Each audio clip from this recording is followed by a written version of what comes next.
Howdy, howdy. It's a Driftful DM, Jordan, any other alias you want to call me by, and I'm finally back making another video. That was the last video I posted. Like, yeah, I would like to do like 1 to 2 videos, like, a week. That should be fine. And this past week, zero. My cats are fighting like right behind me, so I'm not sure why. What are y'all doing? Yeah, they're messing around. They're playing a little rough. Oh, okay. But yeah, so I was supposed to post more and stuff like the car happened. I had to go to clinic because your boy was dying, and now I'm healed again, so we should be fine there. But now I'm finally back with another entry of the Diaries of a Dreadful DM.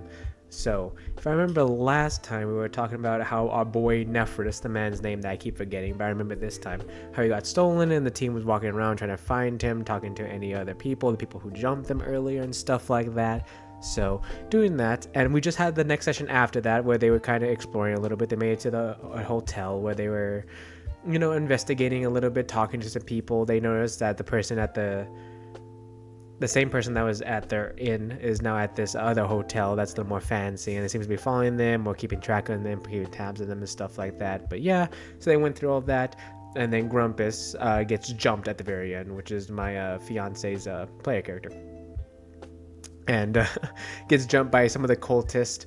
Basically, it was one like high level like cult like cleric essentially fighting against Grumpus, and they were both just using shatter back and forth. It was pretty funny, and they were fighting a lot. And then I brought the goo monsters back, and so my boy Bratwood, aka Assassin, was fighting with Alex, aka Fala, aka Alex. They go other way around, and they were fighting with that. The goo got them. They got oozed on a little bit, so that was fun. They got exploded on, and most of the session was based around combat. We had to start a little bit later than we typically do for this session, mostly because one of the players had to, was fell behind in some of like stuff they had to do. So it was like pushed it back by 30 minutes, which was fine.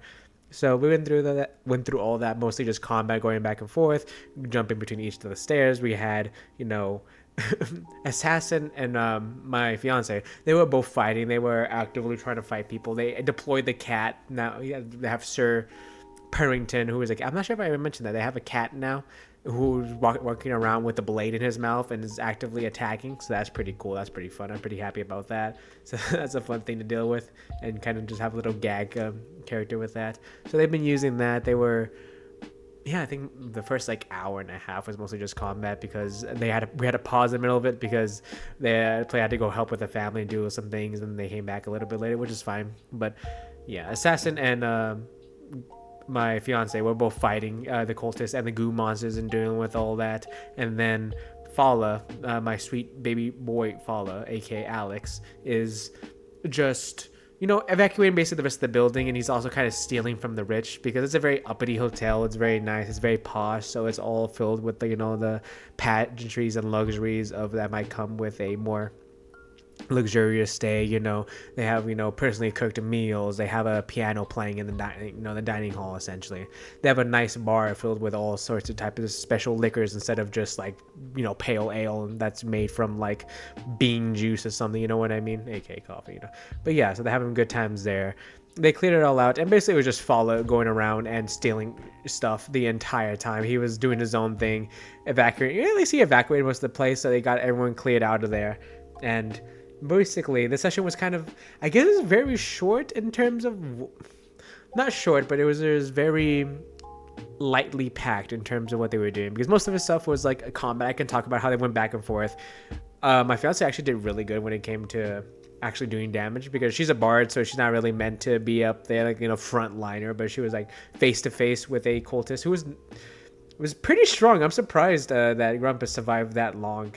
Well, Grumpus didn't go down, and Grumpus just survived the whole thing. Luckily, Barrett came towards the end to kind of help put like the finishing blows on this, but they dropped like 40 points of damage on them. It was a lot of shatter. I think it was 3 shatters or something like that, and they also tried to put them to sleep, so that was cool, but that didn't really work out. So, my cat's on my thing, so she might cut my thing, cut my video very short. So if this cuts out now, you know why. But so if it's just a random cut, it's somewhere point here, it's just because my cat is like right here now. Kiara, the small one that likes to get on my back. Oh, yep, she's attacking my hand. Boop, boop, boop, boop, boop, boop, boop. Yeah, sorry. So, cats are fun. Especially when you're trying to do something in the game here. She's biting my hand currently, but yeah. But in terms of combat, yeah, it was a lot of, from Grumpus, there's a lot of actually using the shatter, actually rolling good, having the cultists missed with her a lot of her stronger attacks and stuff. I thought it was really cool as I explained it. It was the cult's very, blood related and very, looking to purify one's soul and stuff like that. Very, prototypical kind of cult stuff, looking to purge the evil sins or whatever you want to call about it or say about, their, I guess, ideology, philosophy, whatever else you want to say. And it's a very interesting thing.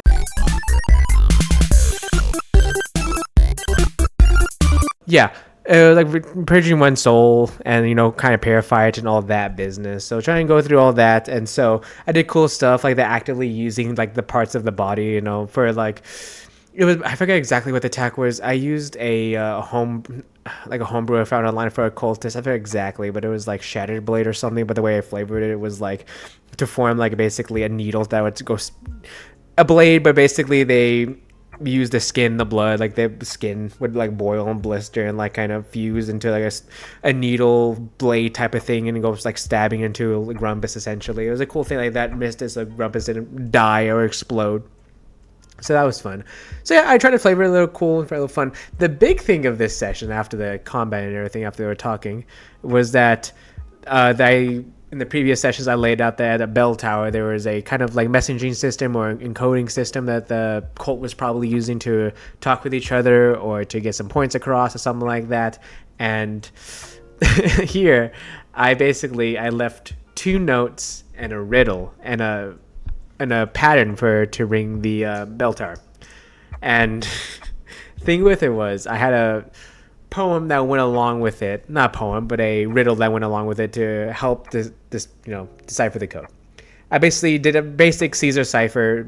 No one who doesn't know what that is. Basically, you take a letter and you offshift it by a certain amount. Let's say just like 10, by 10 letters. So basically, well, let me just do 2 so I can do easy stuff. So A becomes C and stuff like that. You can do that for every single letter, and you can encrypt something very simply and easily. It's a very simple type of cipher. It doesn't really take that much brain power. It's basically just trying to figure out the key, which would be like the number of times you shift off the number of times you shift the letter. There you go.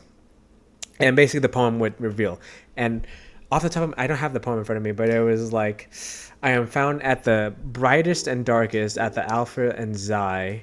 I'm always found above and never below. Something like that. That was kind of paraphrasing essentially. But basically it was supposed to get across that like at the brightest and darkest, it was supposed to be, the answer was 12. It was supposed to be 12 o'clock, when you're thinking about time and related to the bell tower, what the bell tower signify, typically gives off the time of something. So I was trying to go off like that. Basically, it's something where I feel like I could have added one more like line, a little thing that would point it to a clock. And so a clock, so brightest, darkest. When does that happen? At 12 p.m., 12 a.m. Oh, the answer is 12. That's how many times we need to shift the letter. Which is, I think would have been good if I added the last bit, because I realized that my players were actually, they went a little more higher than what I would imagine. I was trying to keep it low level, trying to be very simple, trying to do some simple detective work, but they hear like, so the event horizon. It was like, oh, okay, maybe I should have been a little more specific. But at the same time, I didn't want to be like, hey, what does a clock at the highest peak say? Haha. So yeah, I wanted to do something like that, and and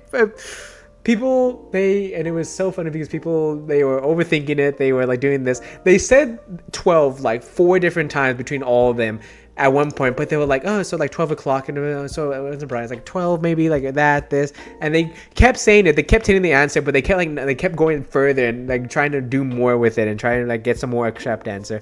And I tried to tell them like, hey guys,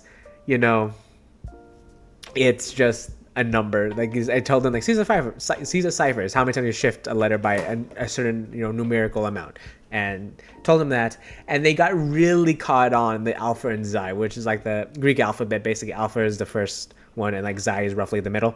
And they took that part, so it was like 1, and then like there's like 14 over here or 1/3. I was like, oh no, they're like looking at that number. I was just more thinking about just like, I told them it was just like what it signifies, the beginning and the middle. And you know what, the beginning of the day is 12 a.m., middle of the day is 12 p.m. You know what I mean? It's supposed to be like that, but they kind of went further with it, and they were trying to be like, okay, so we would change that to the English alphabet, that becomes A and M, which I was like, oh, that unironically, I wasn't accounting for that, but AM, 12 a.m., that makes sense. That unintended, like, procedure, the way it, played out. So I was pretty happy with that.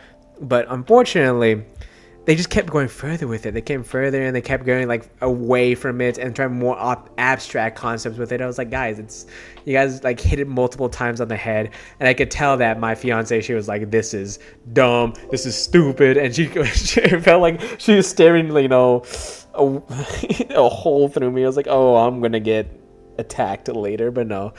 Ultimately, it was like, oh, okay. It was basically one of the things. I basically put a riddle for my intelligence when everyone else is like, okay, they should like up here, but it was like, brother, I'm dumb as hell. Also, excuse the little mess back here. It was a nicely like put together cards of magic, between set, color, and like rank, and the amount of mana it takes. But my cat decided to ruin that because we left it out there longer than a couple hours, so that was on our bed, and then we just haven't picked it up since, so that's kind of there. But yeah, so they finally got the answer, and at that point it was already like 10:30 or something at night, so I was like, okay, cool. So yeah, basically combat and solving the riddle, those are the two things we did this session, where I was like, I thought the riddle would be kind of shorter. I think also I was like, hey, we can move on from this so we can also go to the bell tower and ring the way it's supposed to be. Because basically when they deciphered the two messages. Basically, one was like, hey, package is secured, probably relating to Nephris. If possible, take out the 3 people, and the show is almost set. And the other one was like, hey, with the code, ring it backwards so we will know to set a, I guess, surprise, and then come at night. Those are the two messages. Basically, the cult talking to each other and how to get rid of these guys and, deal with them and make them explode. So that was fun. And yeah, it was a lot shorter than I expected. It was a lot less. It's one of those things, like when I don't prep, it's like, what's that law when you prepare for more than happens than you actually get to. But God, my cat is really tweaking right now. I don't know why. They just really got the zoomies, but there's that. So happy fun times. So yeah, more in the shorter sessions, but I think people had a fun time. I think the riddle at the end was like, oh, and my fiance was like, I'm going to murder this man. And I was like, that's understandable. I kind of could have added one more line in there to allude to his time in general and not just something else. So that's my bad. But my first attempt at kind of making a riddle and make them do some detective work. So I was pretty happy with that. I was pretty excited. And I didn't want to do the whole thing. It was like, oh, my character has intelligence of 20, so I should just know it. It was like, that kind of ruins the fun. So I made them try to solve it, and the intelligence 20 maybe basically got them to the whole thing. It was like, oh, it's a Caesar cipher. It's like, oh, we just need to figure out the king. We need to figure out the riddle and stuff like that. So I think that was fine. I think the way I laid things out was good. Maybe the execution in terms of like the riddle could have been better, but the combat was fun. Everyone was having a cool time with that. My fiance was very happy that she's actually doing a lot of damage now, so that's pretty cool. And she's very excited and she seemed like very, I guess, empowered by the fact that she can hold her own. So I'm very happy about that. Barrett is still just, whenever he needs something done, you send Barrett in. He does so much damage. I believe he was 5 levels in monk and 1 in fighter. So he gets, or something like that, or 4 in monk and, I think it's 4 in monk and 2 in fighters, axe and surge and stuff like that. So I can do a lot of damage. It runs around very fast, and it's a fun time. But also now I know like what kind of level there are in terms of not damage, but in terms of combat ability. So I can send more at them. This was kind of a test. I can send more little creatures at them. I can send like 1, 2, 3 maybe of the bigger cultists at them and do some large damage at them. But yeah, the next session I got some fun stuff planned when they go to the bell tower and stuff like that. And yeah, I'm pretty happy with the way the session ended. The camera's kind of a little off right now. Sorry, maybe I should move up. Sorry, it's getting a little fuzzy. But hey, I'm just making videos for fun. So, but yeah, I think I'm getting better with how I run things in a little bit. I think it's getting a little more streamlined, a little more conducive. The music's starting to hit a little better and stuff like that. I'm not conditioning myself just to jazz, because sometimes just having jazz music in battle, it can get a little tiring trying to find the right ones and stuff. But I think overall it's a good time. this like, we're getting closer to like the holiday season and stuff is coming up for everyone. People's got school, midterms, and life happening. So like sessions are like getting a little more bisected in terms of like when times we're able to have them. We were able to have them weekly, but like this time it was like there was like 2 week break. We had one 2 week break. We had one. Hopefully next week will be do good, and then maybe the week after that I may have to postpone that one for later, but we'll see. You know, it's getting later, a little bit later in the year, and you know, holidays coming up, family. So things happen, but I'm very happy with where we're at. I'm pretty excited for these next 2 sessions. I feel like they're going to be really cool in terms of story and what it reveals and what's going to happen. You know, what's going on with Nephris, what's going on with the Colts, you know, stuff, big things that, you know, I hope to give my players and they have a good time with. So pretty happy with that. Pretty excited. So yeah, finally I'm back. Hopefully, I'm actually going to make another video right after this one. That's more of one of the long form videos and not just the Diaries of a Dreadful DM. God, why is it so off? Do I have to be like right here? Maybe. I don't know. Or maybe you just get to see my face. Yeah, I know. I know. Yeah, 6'7", 6'7", whatever. So, but yeah, fun times. And now I can move on to the portion where I just yap about stuff.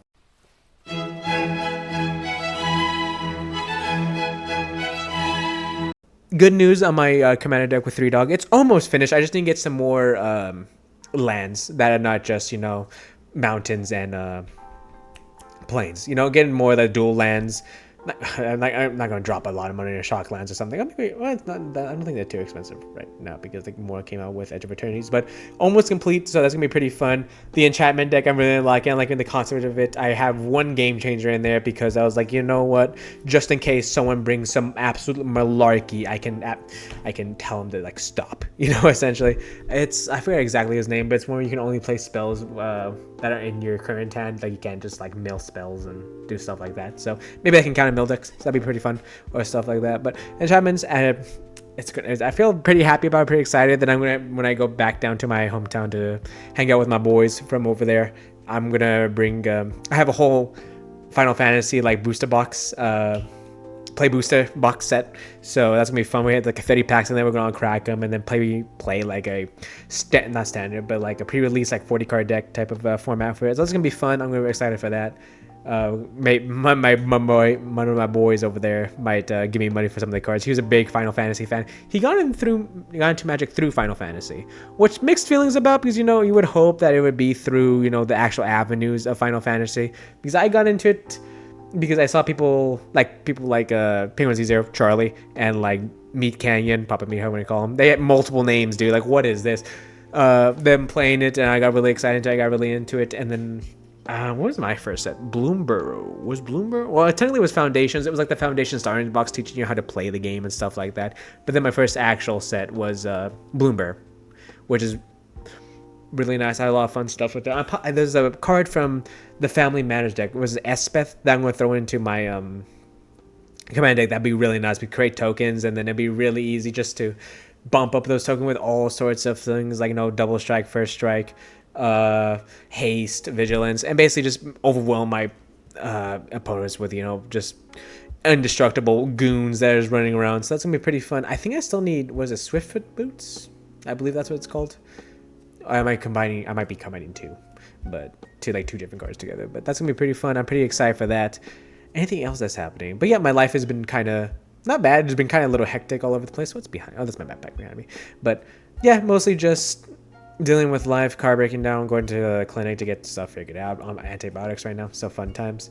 Nothing serious. They're just annoying. But yeah, so fun, happy times.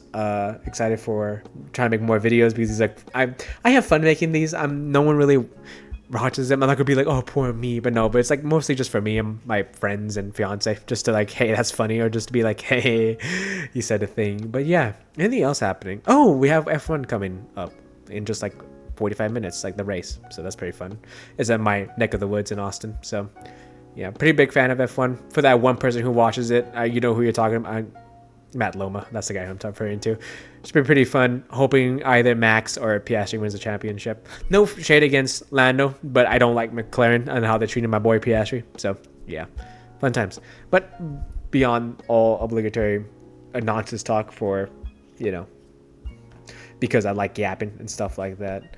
But yeah, another video I'm posting, hopefully maybe even today, maybe tomorrow though, with tomorrow Tuesday, depending on how much time I have time to work on it. It's going to be a little sneak peek on how we write stories and between, DMs, players, and how they all come together. So basic stuff, but I'm the start of making my this DM channel, this Dungeons and Dragons TTRPG channel. So maybe get some of the basics out of the way, and then I'll get into like, hey, how to make Dexter in Dungeons and Dragons, and do clickbait and do faces and stuff like, dude. Oh, I can make like 4 cents if I did half the time.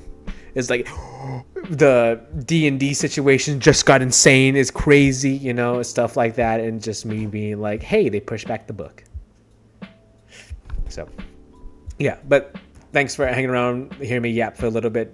You might have saw a little bit of my cat just attacking me, so there's that. But yeah, happy fun times. I hope you guys are doing good. Going to walks is good for you mentally, physically, and emotionally, so that'd be good. And yeah, you guys take care. I will talk to y'all later. See ya.